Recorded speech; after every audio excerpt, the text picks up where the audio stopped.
Hello, good afternoon. Nice to see you, nice. Yes.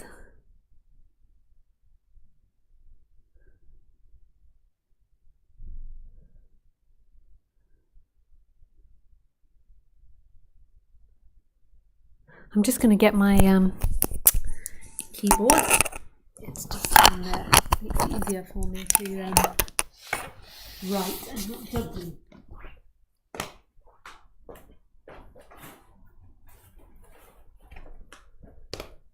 Yeah, so nice to see you. Before we start, I have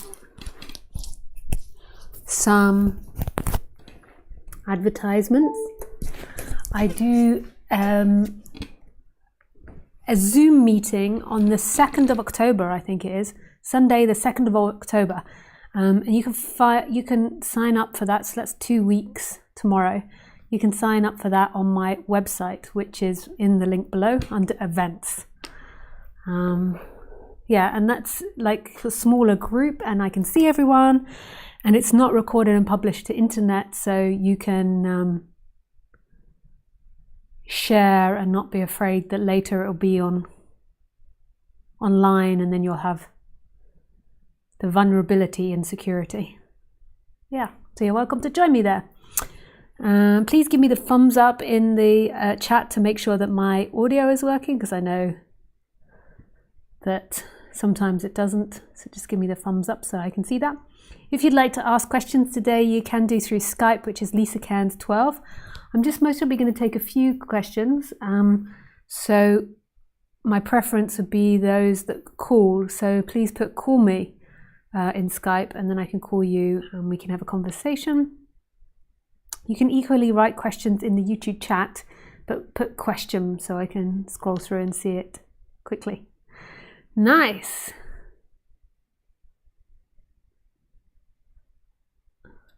Okay.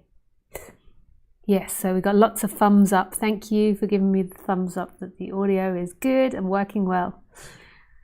So we shall begin. What is the title of the talk? Raising Children and Non-Duality.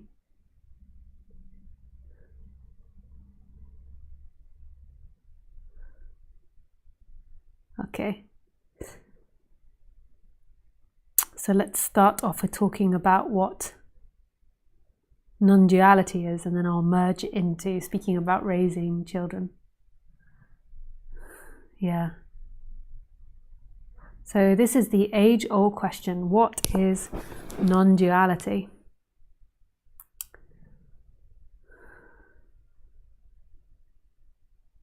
So non-duality is simple. It's this moment. It's what is happening. It's life. It's the flowers, the windows, the light, the computer, the feelings in the body, the sensations,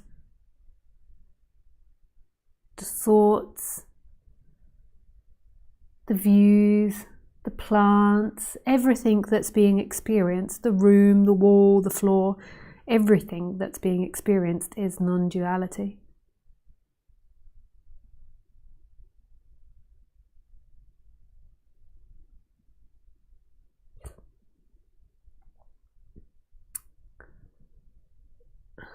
And that is who and what you are, is non-duality.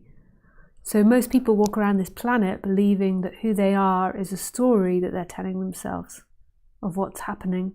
So a story about their past, about their future, about what they've done, that they're a scientist, that they're a librarian, that they're a road cleaner, that they're good enough, they're better, they're lower than, they're higher than, they're rich, they're poor, they're funny, they're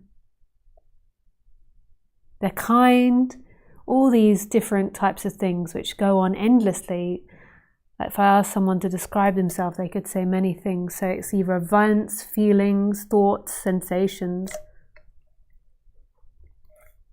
Whereas the only thing that we've ever had and the only thing that we really know is this moment, is what's actually happening. And that can never be escaped. So you might try to escape this moment by like constantly doing things or going to the moon or taking a balloon up to the clouds. You're like, yeah, I'm going to get away from my life and from this and from that. But it's actually the same, just that the views and the scenery and the appearance of it have changed. But there is the same fundamental thing, which is this moment. And this moment always has a consciousness. There's always a knowing of this moment. Like, there is a perception of this moment. It's not like you're in deep sleep. In one way you could say you're in deep sleep, but there is also this perception that is happening, because there's also nothing happening. So there is also kind of deep sleep here. But there's this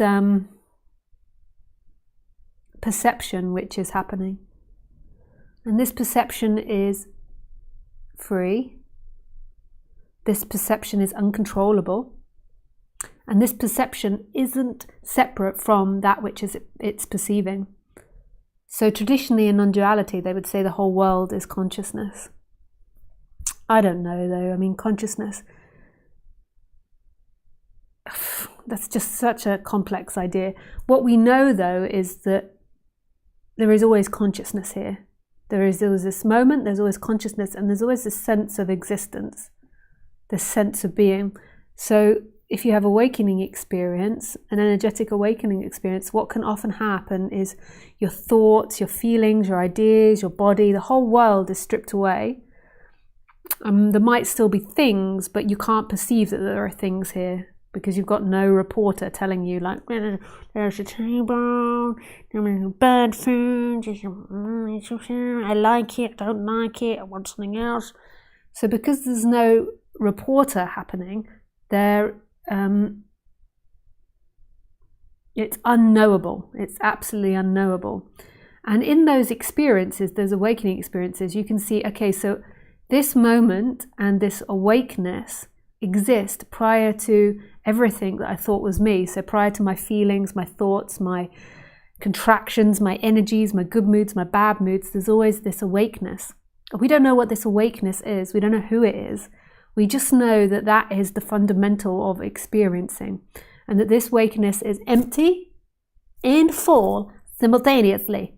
It's like dead, like I said, like it's like deep sleep, but also it's a happening. Yeah. And that's really something special, isn't it? Oh my God, it's beyond something special. It is fantastic.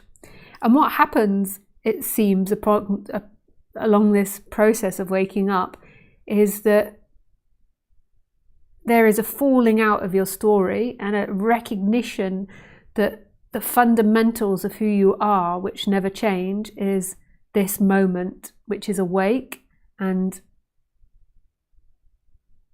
has aliveness in it.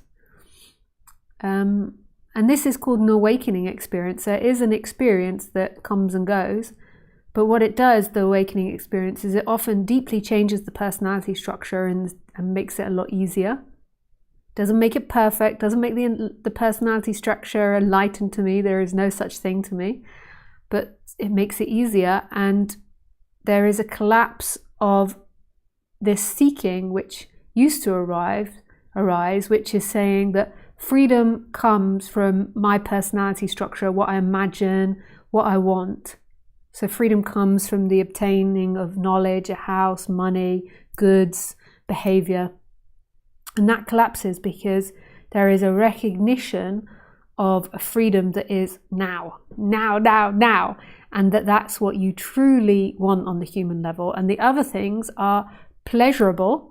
And I'm not saying don't go for them, but they don't last, and they're not going to one day make you arrive at a place. Yeah, baby. So that to me is non-duality, yeah, I love that. I love it. So beautiful. So now we have to go to the other part of the title, which is raising children in non-duality. So first of all, I have to make the disclaimer to all the eggy parents out there that are like, you don't have a child. You are correct. I do not have a child. I did 10 years ago have the experience of a dog was given birth to and appeared in my reality, although it didn't come out of this body's panana, I think that's the word. It just appeared in the manifestation like pop. And so I do have a dog. And I know all the parents are outraged. You cannot compare. It's true. I cannot compare, but I do have somebody that call my baby. Hello, ye. Anyway. Yeah, so what do I know about raising children? And the answer is nothing. But I do know what it's like to be a child, amazingly. And maybe if I tapped into previous lives, I could remember being a parent, but we're not going to do that now because that's very esoteric and most probably will make most of you run for the hills. She believes in previous lives? Yes, I do. Yes, I do. I've told you many times before that I am loopy. Sufism, like I remember a quote from Rumi and Sufism. No, I don't remember the quote, but like you know, they do the spinning and they see madness, like going mad, as like freedom. Anyway, that will be totally misunderstood, and what does that even mean? But anyway, I have no qualms with being lined up against the majority of society and being pointed out as somebody that strayed wildly from the corrective reality. But I don't see that as a bad thing. But you might do, and that's your prerogative. Anyway, so what I was going to say is that I know what it's like to be a child in this life. And yeah, I had this really amazing experience last night, which I've had lots of experiences like this, and maybe some of you can relate. I can't tell you the experience because after speaking about this for a while, it became apparent that my family weren't appreciative if I spoke about them online. So I won't go into too much detail. But I just had this experience of a trauma coming up in my body and kind of associating it to one of my parents. I've had these types of experiences before, but this one was just like really clear. And it just amazes me like how this isn't really spoken about much in psychology or much in society, the effect that parents have on their children. And this isn't about being guilty or anything, because I think a parent often has extreme bouts of feeling guilt in some way, which is ridiculous because like life is a happening. How can we really separate out your behaviors from anything else? So you will be deeply affected and ingrained in the way that your parents brought you up, so that will deeply condition you and affect you in the way that you raise your children. So these beliefs are so deep in us that even with awakening and lots of therapy, they might not all be seen. They just come with this body. And they don't necessarily need to be traumatic. They could be the way you make tea. I remember once when I was 20 or younger, I went to stay with my aunt who lives in the other side of the world, and we look alike. She's smaller than me, but we same facial definition, and I definitely take over after my dad's side of family. She's my dad's sister. And what amazed me was how many of our behaviors were the same. So I really didn't grow up knowing that side of family. You could say I got it from my dad, but my dad was quite a bit different from my aunt.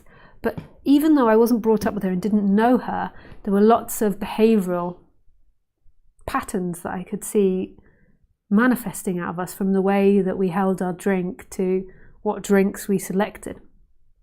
So that's the genetic side of it. But the other side of it is like how perceptive children are, and we don't perceive it.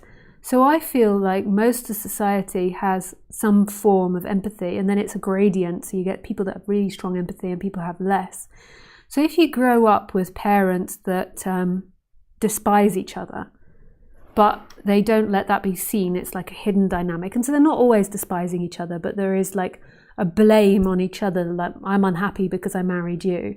And they feel maybe stuck in that relationship or trapped in that relationship. And they're not dealing with it in a healthy psychological way. They're just suppressing it through alcohol, through work, through excessive activity. Like the idea that the child will not pick up and manifest those behaviors. If you think, okay, I don't show that stress or that discomfort to the child will still more than likely pick up with it, whether it's through genetics, like you growing in the stomach and having the same DNA as you, or through unconsciously picking up that resentment and then acting that out in its relationships when it's an older. And the child will think that this is me, this is who I am, having no awareness that actually you're carrying on patterns. So this is part of the way that I believe in past lives, is that we pass on patterns. So the Buddhists don't believe in reincarnation, they believe in rebirth, and they say that patterns and habits are continued. And if you really understand non-duality, you'll see that the character is only habits and behaviors. The character isn't actually alive, so the character can't be reborn. But what can be reborn is behaviors and ideas which make up that character. Because that character is never alive. It's like a program in a computer. And then it's like the program, like a computer creating another computer with similar programming, very similar programming. And so you can be having a relationship and think that your relationship is your will. And you might have even worked on yourself lots in therapy. But there is really, really deep functioning that's happening there, which is predetermined that you pick something similar or opposite to what your family did. But the opposite in a way is similar. Like picking the opposite is like you might pick the opposite role. Yeah, but it's similar. So you'll be amazed if we could look at underneath a magnifying glass. You'll be amazed at how many of these carry on. So you might think that, so say if you're in a relationship and you might think that your partner is suffocating, like they want too much attention or something, or they speak too much, and you might actually think that's real. But what if you have simply enacted one of your parents and how one of your parents felt? So one of your parents felt suffocated. One of your parents felt like it didn't get enough attention, so that's often a dynamic in relationships. And then you've enacted that out, believing that's your free will. And what I'm trying to point to here is, I'm not really trying to go into your psychology or point out your psychology or anything. I'm just trying to make you see how illusory everything is that you see. And everything that other people see and experience is illusory. Like, who is it that you love? Who is this person that, say, suffocates you or doesn't give you enough attention? That's something dynamic that happens often in relationships. Who are they? And it can be so minute in detail, this repetition of patterns, that it can go down to what you like sexually. You're most probably like, no, I certainly do not like the same as what the way my parents bonked. I certainly have a different bonking skill than them. But maybe if we looked at it, it's like really super similar. Because are you going to go and ask your parents? If you do go and ask your parents, please comment below. Don't expose them, but I'm just like having fun.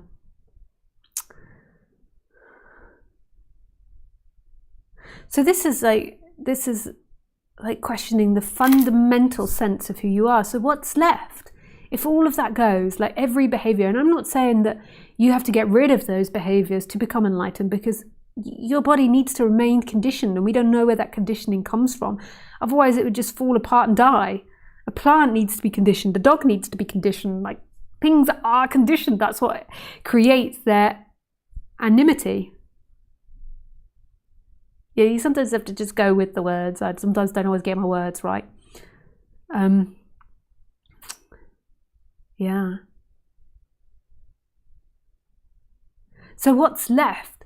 What's the only thing for sure that we can say that we are, and that's us, is this freaking moment, which is undefinable. Everything else is a condition that comes and goes, that you didn't get from you. You didn't like, this is me. What is you? What is you? Isn't that freaking fantastic? And I'm not suggesting becoming unconditioned. This is part of the reason that non-duality often like clashes with New Age philosophy or psychology, is because a lot of people in New Age stuff or spirituality, they are always about them becoming. And non-duality is who is going to become. The body remains conditioned. Along the journey, what happens normally is the body settles its conditioning, and it doesn't go so insane, because most people believe they're real and that they are someone, that their life is real, so their conditioning begins to go insane. So through this waking up, the insanity reduces. They're still insane because it is insane. Having thoughts is insane. Thinking about this world is insane. It's got the possibility to think all different types of things. The only thing that we call sanity, which isn't really sanity, is a collective reality, a reality which we all manage to stay in. But it doesn't mean that that's real, or that that's right, or that that's how life is. We don't know. If we had like extra sensorial perception, we could be perceiving like light beings now. We could be perceiving like different dimensions. But because we're limited to these senses, then we say that our collective reality is the only one in the way it is. What about if you're a bee? I mean, how speciesist is it to believe that ours is the definite one that grasps reality?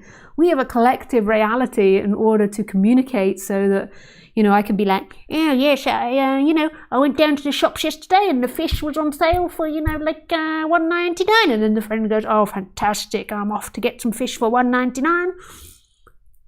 Yeah. But that doesn't mean it's real. Even everything about your experience, your sex life, your emotional life, your private thoughts, whose are they? If you got them all from your parents, who are you? We often are like, no, my parents aren't over there, further away.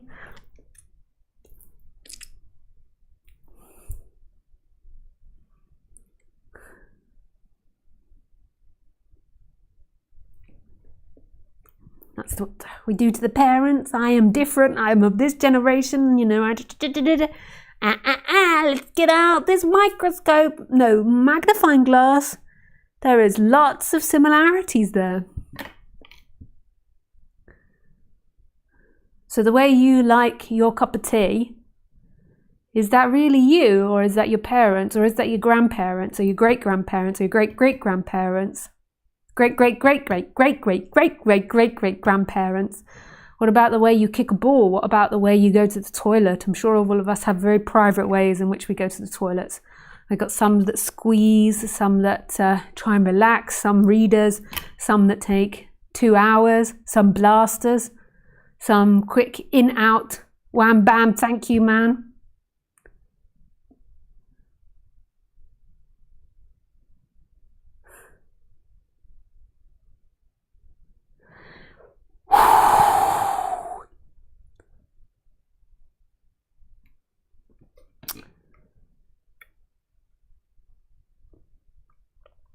Autonomy is one of the biggest lies in our society.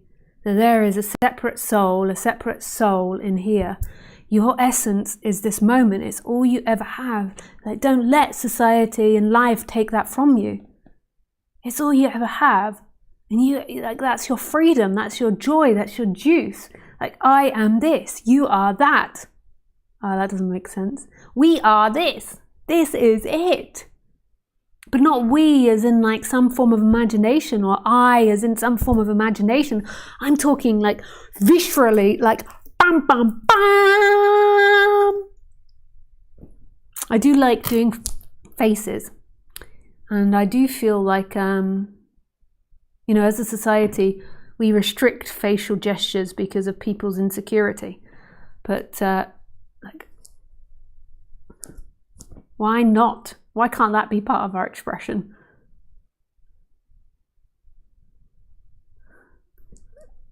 I'm so excited, like that's the expression that comes, as you can most probably tell by the way that I express. I get so excited because I love it, I love it, I love it. And the reason that I love it, and I'm not meaning to blow my own trumpet, which is such a fantastic idea, like burr, burr, burr, burr. I'm not meaning to blow my own trumpet, but it's because it's like, it's coming from a deeper place than who I think I am or what I want you to think me to be. Like, I'm not trying to get you to think of Lisa in a certain way, and a lot of people are doing that. This is why they get so crazy. They're like, got to behave in a certain way, got to behave, I mean, obviously, to an extent, I'm doing that because I'm formulating like articulate sentences, I think. So there is some form of communication and some form of self-awareness that's happening, but it's not the main goal. The main goal is like expressing love. Like it's like my heart is like, boom, boom, boom. And I'm not meaning to blow my own trumpet and sit here on my throne with all my board games behind me being like, beep, beep, I am better than you. That's actually so painful and not my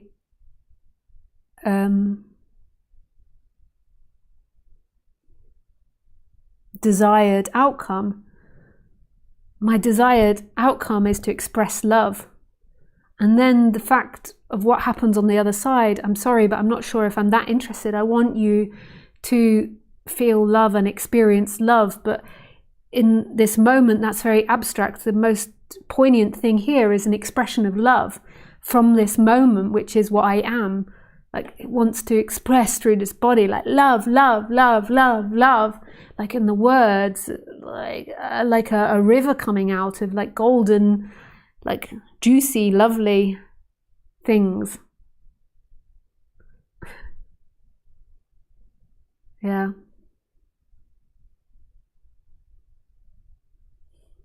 Like, I don't even know who you are in this moment. That's abstract. I'm sitting here looking at a box with a camera sat on top, and then behind that there is these windows and a tree and another tree and a house and some windows.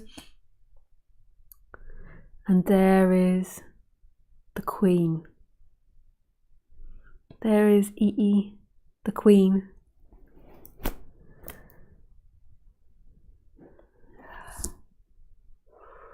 Okay. Calm down, I've got overexcited. The character has got overexcited. Like a child on Christmas Day when it opens up a massive box. Except my massive box has nothing in it. I'm like,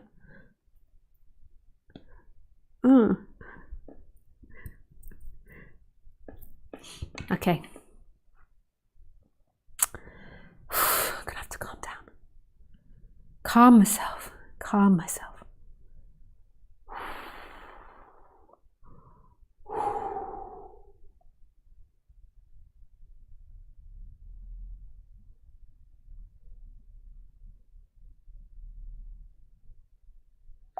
Just looking at the birds, they're so sweet. They're eating out of the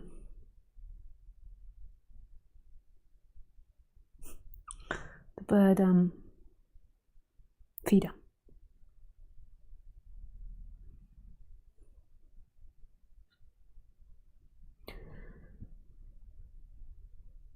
Okay, so we should move on to questions. Just while I remember, please make sure you subscribe and put on the bells, because I'm no longer doing streams at 6 and 4 or 4 p.m. on Sundays. I'm doing them whenever I feel like it. And make sure you like the video, because YouTube algorithms might suddenly turn against me. So we want to be on top of that. Yeah. So you can ask me questions in Lisa Cairns 12. No questions. You can ask me questions in YouTube as well. You can put question.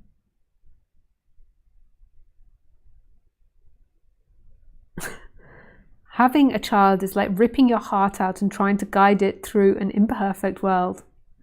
Yeah, I can imagine it's very intense having a child.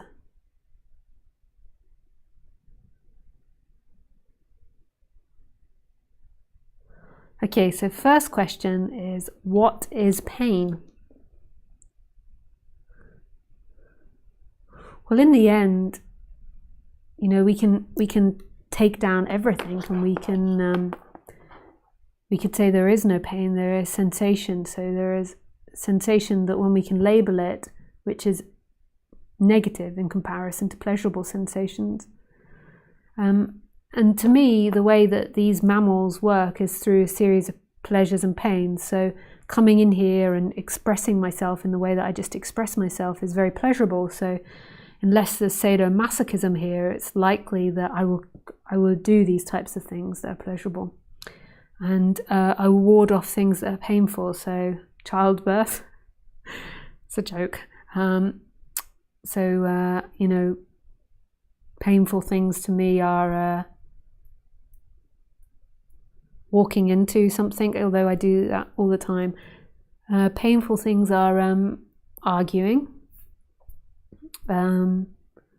Painful things are talking to people when we can't connect, when you can't connect.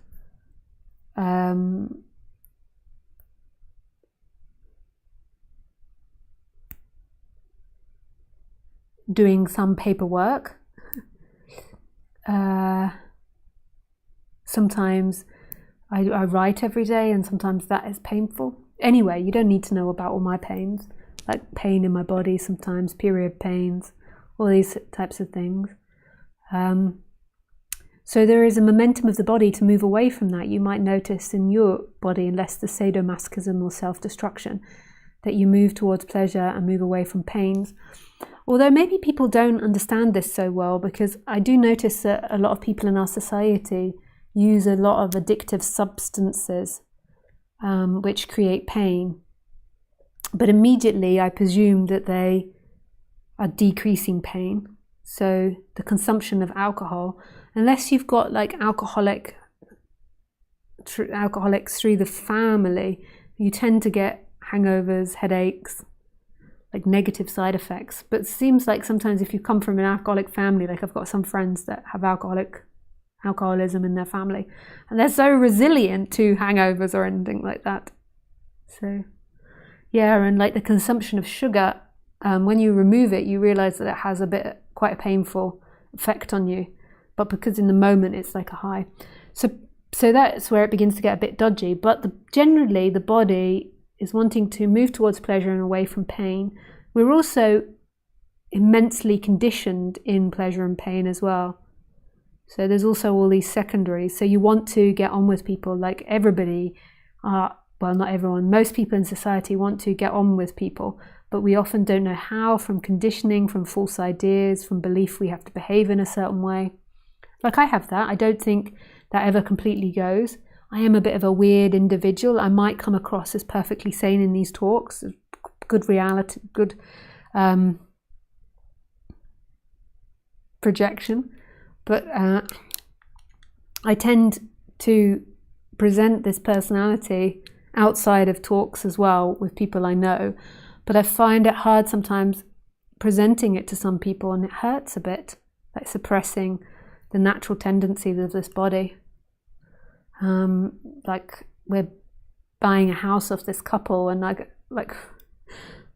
me and my partner already are a little bit strange, and so when we meet them, we try to reduce the strangeness to an extent. And if we were just like a full-blown self, I don't think we would have been sold the house.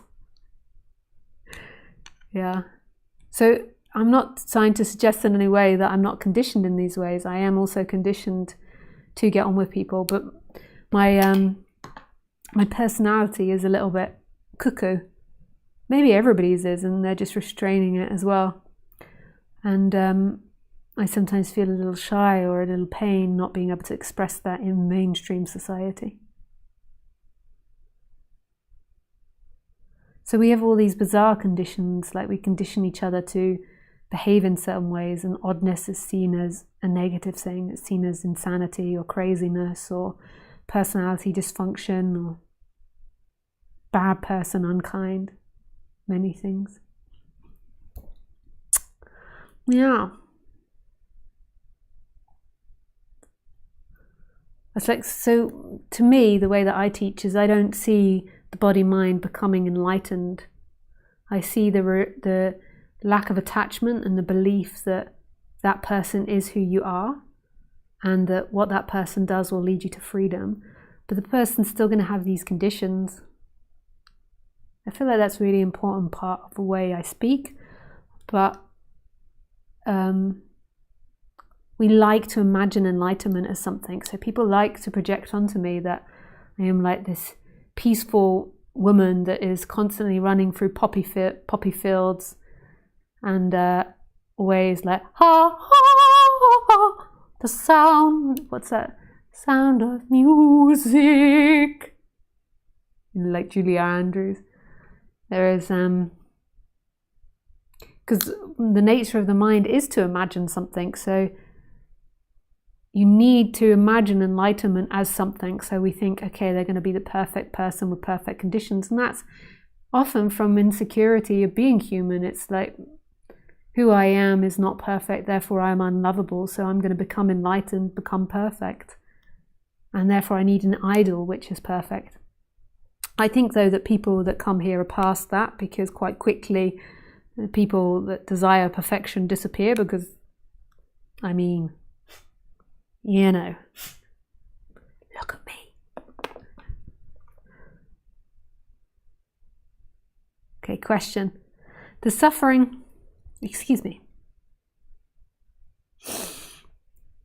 These are my young person glasses that you get after you turn the age of 40. The suffering that comes now is the accumulation of all the suffering of a life. I am attached to myself from my ex. This suffering is the suffering of when my mother left me. Hey, Paul, I mean, I can't answer that question because I'm not inside you and I don't know the conditioning that's going on there. So you need to work through and see how things are. So that wasn't exactly what I was saying. I was just trying to point to how connected we are to the past in the way we are in the present. And so if our conditions are very connected to this apparent past, then who are you? Who is this autonomous you? So attachment forms from misbelief. So I use attachment in different ways because I also like attachment theory, which is a psychological therapy by a guy called John Baldwin or something like this. And I think it's really wise and beautiful.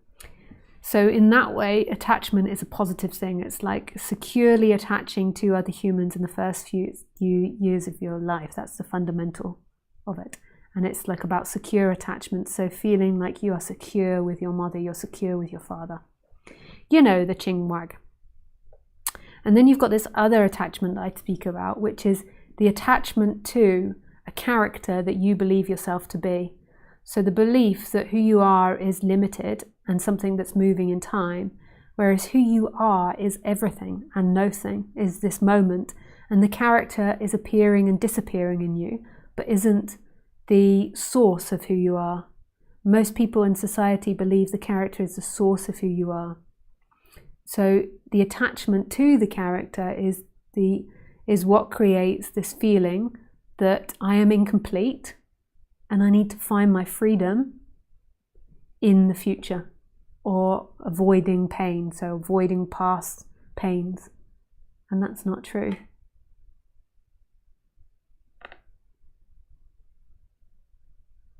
Yes, it is. Yes, it is. No, it's not. No, it's not. Question.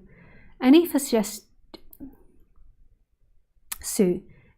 suggestions for finding like-minded people to discuss non-duality in person with one's local community? No suggestions there. I do know somebody, Izzy, maybe you'd like to comment in YouTube or in the box. If you could comment below the video, Izzy, if you watch this video afterwards, where there is something called like non-duality cafe where people can go and hang out and make friends with other non-duality people, but that's online. In your local community, I would recommend, going to local talks or something with a non-duality teacher. So even if you don't fully believe in that person's non-duality teaching, like go there to make friends. So if you live in London, there's plenty. You could also go on retreats as well, that are only a couple of hours from you. That would help you make friends. Yeah, that is my advice.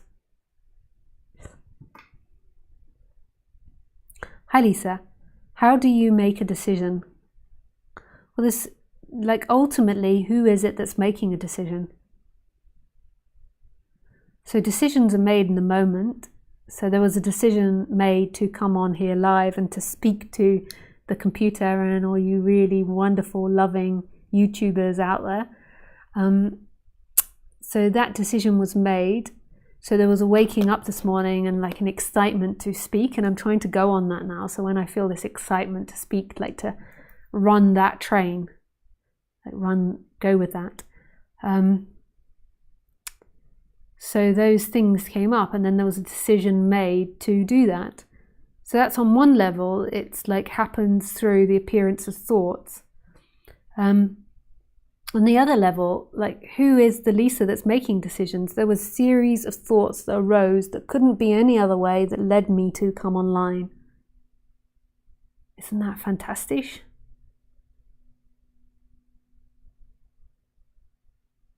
And then we, as a society, say that was Lisa, she decided. She's good or bad for deciding that, but that's all like boop, boop, beep, beep, beep, boop. She's just what she is, which is a manifestation of this one thing. I remember going to talk with Wayne Linkerman many years ago, and he was like, who would ever want to play the bad character? So if you're dealt to play the bad character, who would want that? That's like the duff role. I mean, like in the end, like doing these talks could make my character bad character because I haven't got a magnifying glass out to look at the reactions of what happens when people listen to my talks. Maybe they have more negative impact than positive impact. I would like to think they have more positive impact, and if I found out they had more of a negative impact, I think I would stop doing it. But yeah, like things happen. Yes.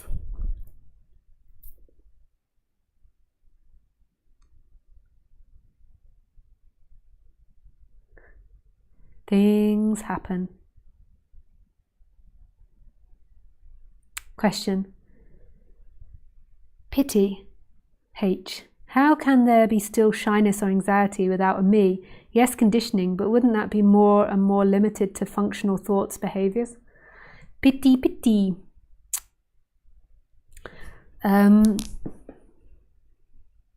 No. I mean, I'm only speaking from the experience here, so which could be the point that I'm missing what other teachers have accomplished. But from here, it feels very complete and whole, and I feel very confident in my own experience to say that no, freedom doesn't look like the absence of shyness. No, me doesn't look like the absence of shyness. You're imagining being the absence of conditioning. Like I'm neurologically diverse, so therefore, if you're not neurologically diverse, it's more than likely that there's going to be differences in socializing with people that are neurologically typical. And there's going to have been many, many conditions and years where people have tried to push me into behaving in a certain way in public situations. And so there's going to be a hesitancy in the company of neurotypical people that aren't open-minded. If they're open-minded and they're neurotypical, I feel that I can meet. But if they're neurotypical and closed-minded as well, like, I don't know what to say. But that's, when I was a kid, we had to start dating, and I was like, oh God, I really don't want to start dating. Because the reason I didn't want to start dating was because I didn't want to have to go and sit with one other person that I didn't really know in a restaurant and talk. And I used to be like to my friends, what do you talk about? And I didn't realize at the time that other people didn't experience that. So I didn't realize. But to me, I didn't know what to talk to them about. So I'd go on a date with somebody that's neurotypical and maybe not so open-minded. And then you're like, I didn't know what to talk about. I'd just sit there, and then they would say something which I wasn't able to articulate them, but most probably wasn't interested in. So they maybe speak about the football, or they would speak about a subject that I just wasn't interested in, and then I'll be like, and I didn't know I could say all this and say, oh, sorry, that doesn't match up with my interests. Can we talk about something else? Because of the conditioning. But now still I go out for meals with people. Well, I tend not to, but I go into public situations and I don't know what to say.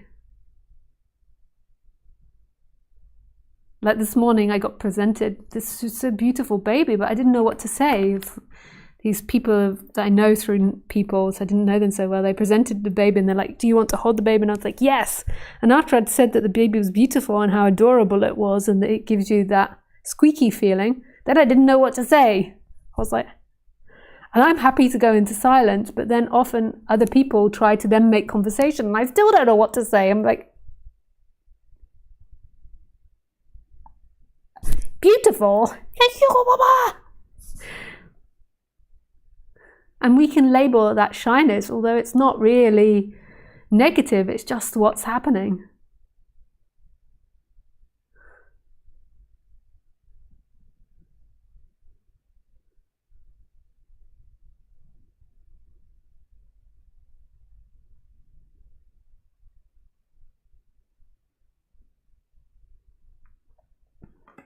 So yeah, shyness still happens, and it's fantastic because that's part of this. It's not something to avoid. It's part of this. So I'm standing there not knowing what to say after saying how beautiful the baby is. And then it's like that's what's appearing. So the personality is appearing in this. But who you are is this immense space that's free. So even if you can't maintain regular conversation and you are being a little bit weird, this spaciousness is free. And then the personality character is lost for words, or there is an uncomfortable feeling amongst everybody. And that is the way it is. That doesn't take away from your freedom. In the past, so the absence of freedom would be the attachment to that, and then the seeking to try to change that, the immense seeking to be something, to free yourself in some way, because you believe the freedom is in that. Whereas in that, the freedom is in everything, always in everything. I know it's confusing. It's so difficult, Pity, when before you have this energetic awakening, like there can be so many projections or ideas, and it's often ideas that come from lack. So it's like, I don't want to be shy anymore. Like, I'm not crippled with shyness, I'm really bulbageous. I often live in foreign countries where I can't speak the language, and I have to do these really complex things in these societies where I can't speak. So I have quite a bombageous, confident personality, but still there's like a shyness that can come. predominantly for me, it's like I don't know what to speak now. I do not know the correct speaking now. I do not understand these simplistic speaking rituals, and it doesn't give me pleasure, and so therefore I don't want to do that. It makes me, I don't like it.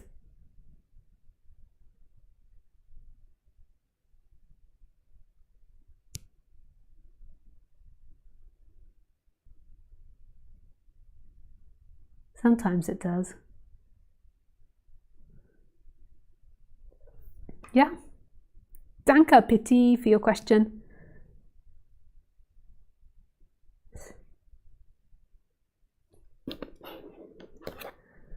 Raj, have you played all those games? No. Behind you, no. Don't stop, please. Your beautiful impact, always vibing, joyful, and full of bursting love. Oh, thank you, Ida. Question. Would you agree that perfection is what actually appears to be because it can't not be? Yeah. Yeah, beautiful. I also, back to Pity's question, I also do see, you know, a lot of Advaita teachers speaking as though nothing happens as well, like this is it, and that includes everything, like all forms of dysfunction. And I do feel like something does appear to happen, but I feel like it manifests differently in everybody. So there is something in the awakening that happens, and then it makes the character very ghost-like and see-through, and then there is a shift from being that character to being presence. And there is a shift that happens energetically.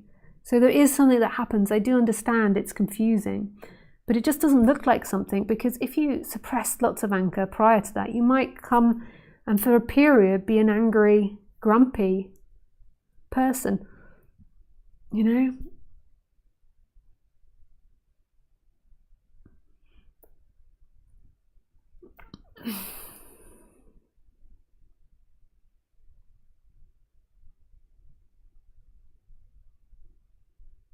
Question. Would you agree that, yes. Question. What is the most big sin for humanity? Testing on animals. So that's a prejudice. That's not the truth. Like, there isn't a big sin for humanity. I don't know how we would find that. But I do find on a personal level that testing on animals is really grotesque and terrible. And the excuse that that they're of lesser consciousness or less awareness of us, and so therefore saving the more aware being is the better thing to be done. But you know, like, imagine if an alien species came down to the planet and they were more intelligent than us. Would it be all right and justified for them to then test on us? I know that a lot of people have attachment to scientific breakthroughs, and I don't think that me saying this is going to change anything, but testing on animals is different from eating animals. Like, eating animals, I don't eat animals because I think that the way that we keep animals before we kill them isn't fair.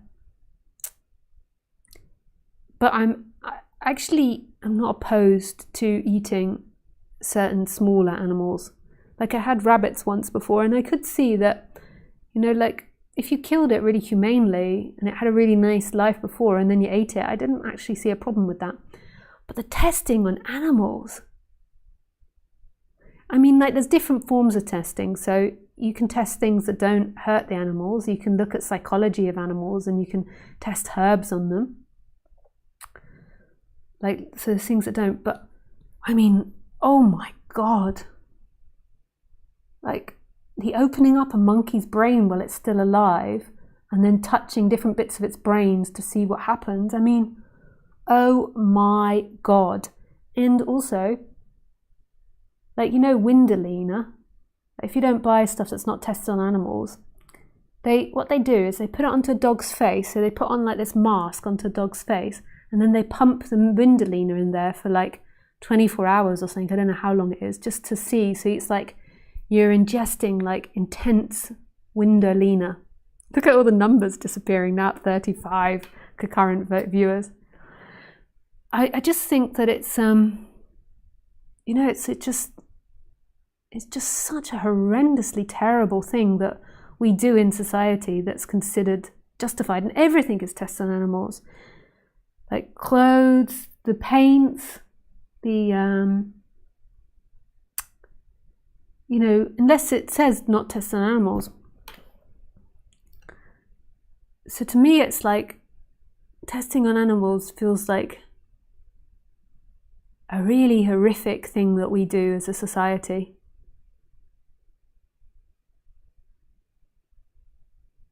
Yeah.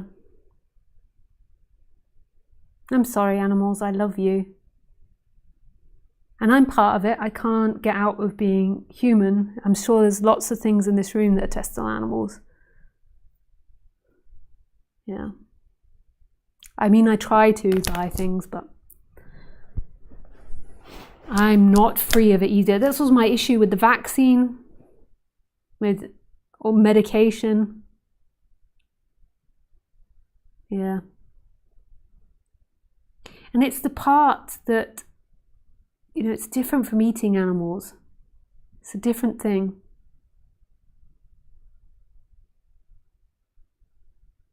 I mean, would you be okay with your child being tested on? I mean, I'm sure you wouldn't be okay with your child being eaten either. I know, and I understand the other side of the argument. And I'm so happy sometimes for painkillers. I try to only take CBD that's not tested on animals, but sometimes I've had painkillers or medication, that I've been so grateful for.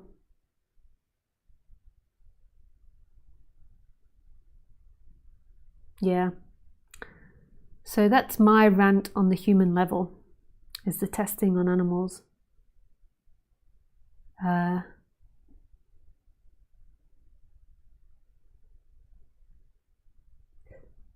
Yeah.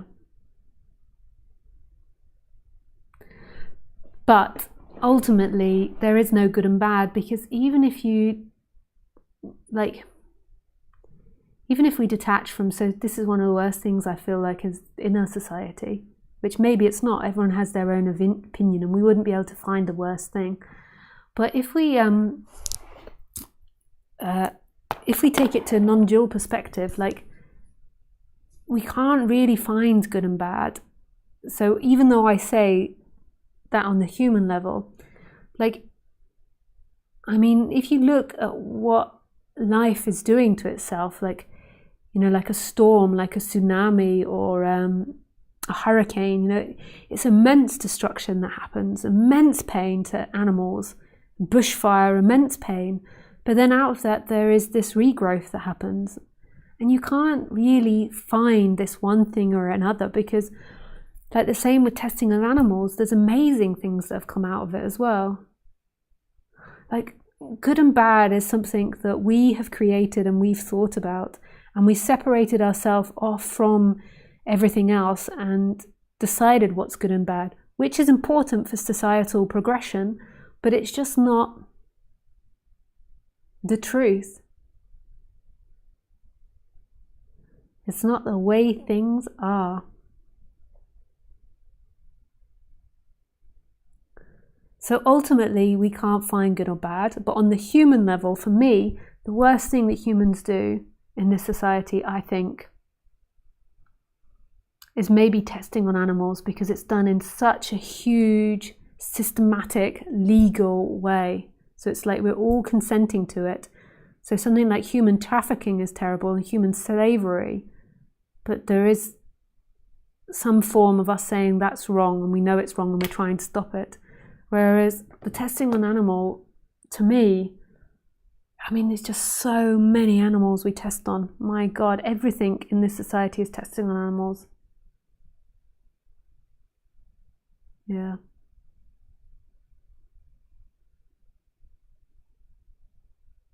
Yeah.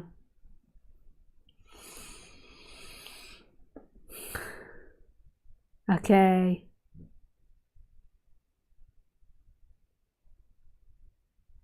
Yeah, dog breeding mania, yeah.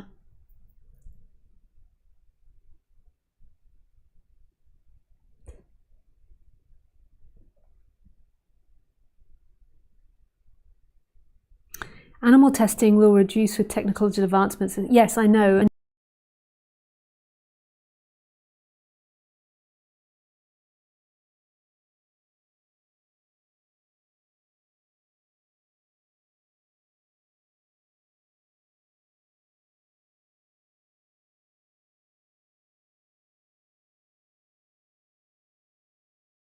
my sound is going. It's on. Okay, cool. Yes, I do kind of think like the best thing we can do is get to the next stage where we're testing on cells and like animal parts. We'll soon be able to grow animal parts which we can test on. So I agree. I mean, that's most probably the way in which animal testing has to be reduced.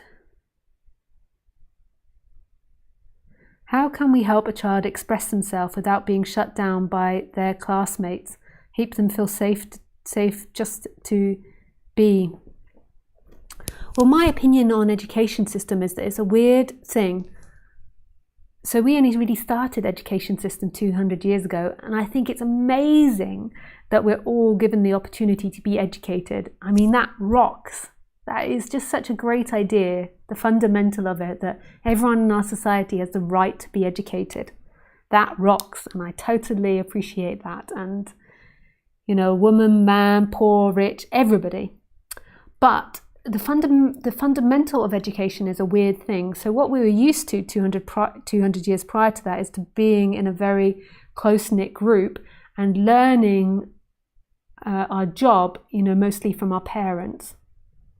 So, you know, if your parents were shoemakers, we'd become a shoemaker. If your parents were academics, you would learn that. If they were the ones that picked the vegetables. And then we went into the education system, and it's like you're going to get educated in everything, and then,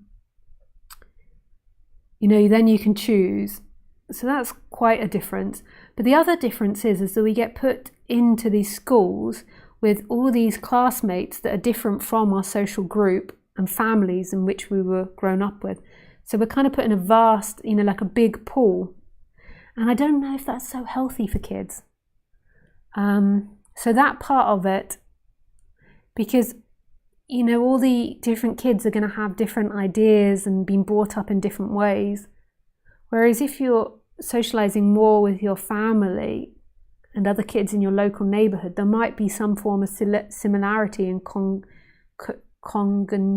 congenuity. So it is problematic. I don't know the answer to that. Education is great, and I'm so for it, but there is this difficulty in group educating because I think it's a little unnatural, and also this focus on educating in all different areas until we get older. You know, 200 years ago, you started very young learning the trade. In Japan, I remember learning about this Japanese form of theatre. You know, they learned it. They would focus on a part of moving the puppet's body from the age of 5 or 6. So they would know they were going into theatre and they were doing puppetry, and they'd be working on moving the part of that puppet's body. I mean, that's just so beautiful, the perfectionism in that. You know, so by the time they're 20, they're absolute masters of their trade. You know, and then it comes down to choice, you know, wanting to give all the kids choice, and we don't know in what way they're going to develop. But I think there's problems. So I don't think there's some form of simple answer to that. You know, if you're going to teach your kids this open-mindedness and reflect on how they feel, and then put them in the mainstream education school, it's most likely most kids won't be able to do that. So there's going to be this difficulty, this clash. So if anyone has any ideas how to do that or books to recommend to Scott, please put it in the comments below. because I don't know how you deal with that. It's complex. Yeah. Okay.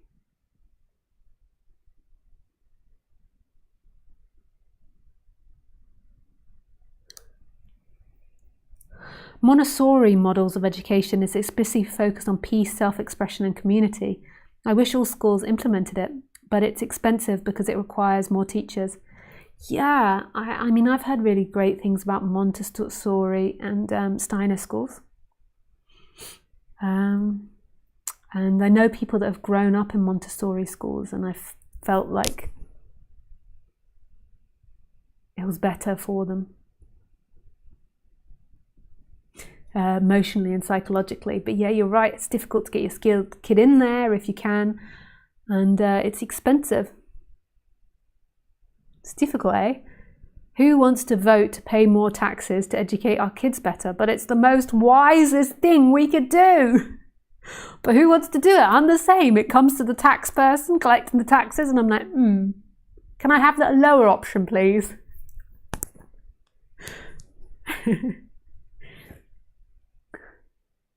That's a very difficult thing for us to do, I think.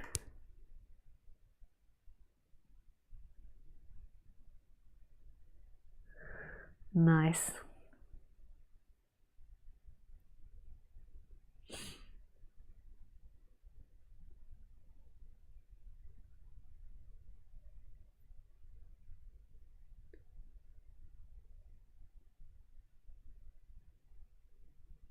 Oh yeah, so someone mentioned a Zoom talk. So just a reminder, I am doing another Zoom talk on the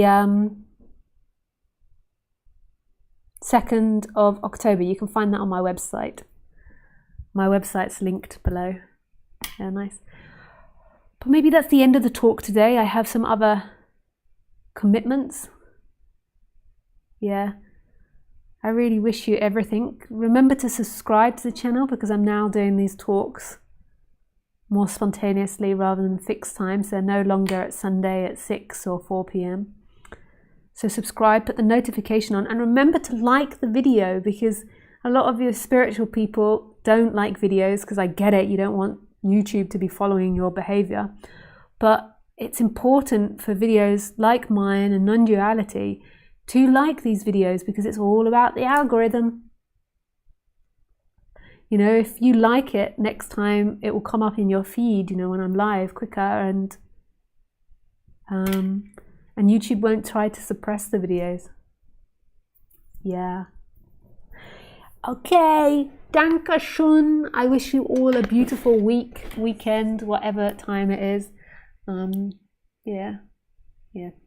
Thank you for letting me express myself and for letting me be so weird and different, and everybody that listens, or most people that listen, they really accept that and encourage that and support that. And yeah, thank you. I love that. I love this diversity and this openness to difference. Yeah, thank you. I wish you everything. Cheers.